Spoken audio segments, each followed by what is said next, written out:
Apa kabar pemirsa? Kita berjumpa dalam Warta Parlemen, informasi aktual seputar parlemen bersama saya Nandita Eriska.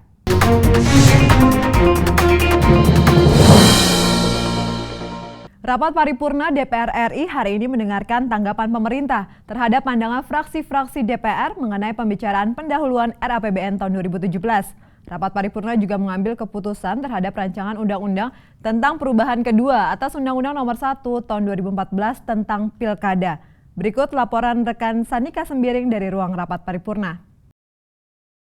Pemirsa, rapat paripurna hari ini dipimpin oleh Wakil Ketua DPR RI Taufik Kurniawan dengan agenda mendengarkan laporan hasil pemeriksaan BPK RI atas laporan keuangan pemerintah pusat tahun 2015 yang dibacakan oleh Ketua BPK RI Bapak Hari Azhar Aziz, di mana opini LKPP tahun 2015 adalah wajar dengan pengecualian karena adanya 6 permasalahan yang merupakan gabungan ketidaksesuaian dengan standar akuntansi pemerintahan, kelemahan sistem pengendalian internal, dan ketidakpatuhan terhadap ketentuan peraturan perundang-undangan. Dan tahun ini ada permasalahan yang muncul soal kunjungan kerja. Itu adalah masih dalam proses pemeriksaan yang selayaknya belum perlu diketahui oleh media. Karena itu kami nyatakan bahwa hampir sebahagian besar persoalannya hanya persoalan administrasi saja laporan. Dan kami temukan sama sekali tidak ada kunjungan kerja yang disebut kunjungan kerja fiktif. Pemirsa, rapat paripurna juga mendengarkan tanggapan pemerintah terhadap pandangan fraksi-fraksi DPR RI mengenai pokok-pokok pembicaraan pendahuluan RAPBN tahun anggaran 2017 dan RKP 2017. Dalam laporannya, Menteri Keuangan Bambang Brojonegoro mengapresiasi berbagai masukan, saran, dan pandangan semua fraksi di DPR RI terhadap kerangka ekonomi makro dan pokok-pokok kebijakan fiskal dalam penyusunan RAPBN tahun anggaran 2017. Asumsi pertumbuhan ekonomi tahun 2017 yang diperkirakan berada pada kisaran 5,3 sampai 5,9% masih cukup realistis. Dari sisi eksternal, perkiraan membaiknya kinerja ekonomi global, terutama negara mitra dagang utama Indonesia tahun 2017, diharapkan dapat membantu perbaikan kinerja perekonomian nasional. Pemirsa, meski paripurna diwarnai oleh sejumlah interupsi dari anggota DPR terkait dengan rancangan undang-undang tentang perubahan kedua atas Undang-Undang Nomor 1 Tahun 2015 tentang penetapan peraturan pemerintah mengganti Undang-Undang Nomor 1 Tahun 2014 tentang pemilihan gubernur, bupati, dan wali kota, namun rancangan undang-undang tersebut dapat disahkan menjadi undang-undang.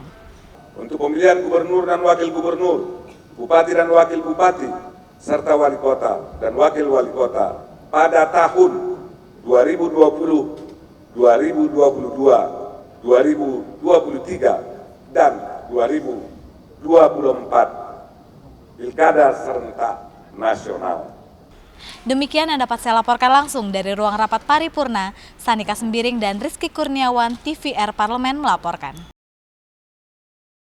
Terkait fluktuasi harga pangan seperti daging, bawang, dan gula yang menyebabkan potensi inflasi pada bulan Juni di atas 1%, DPR meminta pemerintah cermat dalam menekan harga 9 bahan pokok yang dilakukan melalui impor sebagai kebijakan untuk mengatasi lonjakan konsumsi pangan pada bulan Ramadan. Ditemui di gedung DPR RI Jakarta, anggota Komisi 6 DPR, Eriko Saturduga mengatakan inflasi sekitar 1% memang masih berada pada level rendah. Namun pemerintah harus mengantisipasinya melalui menstabilkan harga bahan-bahan pokok di seluruh Indonesia. Jika kenaikan inflasi tidak diantisipasi dengan tepat, akan menyulitkan pemerintah untuk menurunkan atau mengembalikan ke angka normal. Di sisi lain, Eriko mendukung rencana pemerintah yang ingin mengimpor sejumlah bahan pangan sebagai solusi jangka pendek menstabilkan harga bahan-bahan pokok menjelang bulan Ramadan.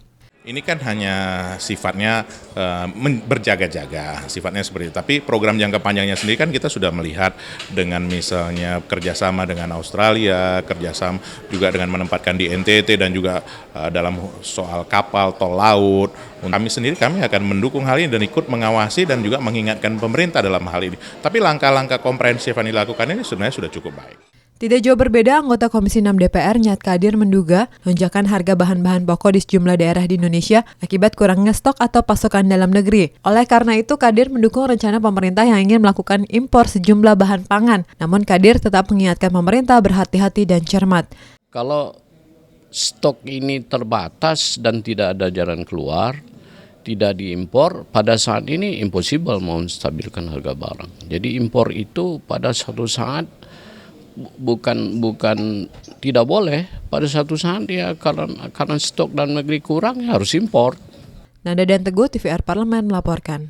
Dalam rangka percepatan reformasi birokrasi di lembaga DPR RI, Biro Persidangan Sekretariat Jenderal DPR RI mengadakan kunjungan kerja ke DPRD Provinsi Jawa Tengah. Hal tersebut dilakukan untuk meningkatkan kedisiplinan, profesionalitas dan integritas pegawai Sekretariat Jenderal DPR RI.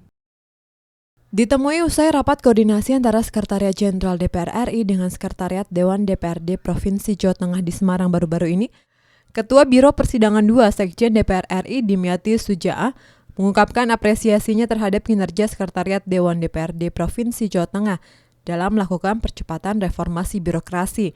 Dimyati mengatakan ada beberapa poin penting yang dapat dipelajari dari kunjungan ke DPRD Provinsi Jawa Tengah ini. Di antaranya penguatan aparatur sipil negara dari segi kedisiplinan, profesionalitas, integritas, dan bebas dari KKN. Beliau dengan keberaniannya bisa mengatakan bahwa pegawai ini bukan merupakan budak, tapi mitra dari DPR. Kemudian yang kedua, kenapa demikian? Karena harus dibekali dengan pengawasan aturan-aturan yang ada. Sehingga dengan aturan itu bisa mengatakan bahwa ini loh adalah saya, bahwa ini saya adalah mitra Anda. Itu paling bagus sekali. Sekretaris Dewan DPRD Provinsi Jawa Tengah Indra Surya mengatakan kunjungan seperti ini sangat penting dalam memperkuat kerjasama lintas sektoral di bidang legislatif negara dalam percepatan reformasi birokrasi.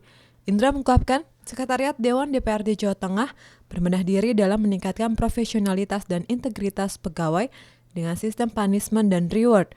Reformasi birokrasi di Jawa Tengah pun sudah melaksanakan dari lapis yang terendah sampai yang tertinggi dengan dibuktikan adanya pemberian penghargaan kepada yang berprestasi dan memberikan hukuman kepada mereka yang melakukan kesalahan-kesalahan, tentu saja dengan prosedur mekanisme yang ada.